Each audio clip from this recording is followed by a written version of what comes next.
Magandang araw mga kababayan, narito ang latest sa lagay ng panahon ngayong araw ng Wednesday, September 3, 2025.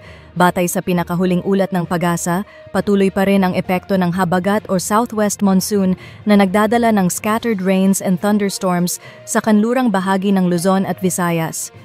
Ayon sa PAGASA, patuloy na minomonitor ang isang low-pressure area na huling namataan kaninang 3 a.m. sa layong 1,190 kilometers east-northeast ng extreme northern Luzon. Mataas ang tsansa na ito ay mabuo bilang tropical depression sa loob ng 24 hours at tatawaging Bagyong Kiko kung sakali. Pero dahil malayo ito, mababa ang posibilidad ng direktang epekto sa ating bansa.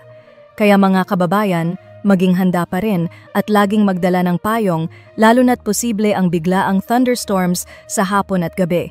Iyan ang mabilisang update sa lagay ng panahon. Huwag kalimutang i-like, i-share at mag-follow o mag-subscribe at pindutin ang notification bell para lagi kayong updated.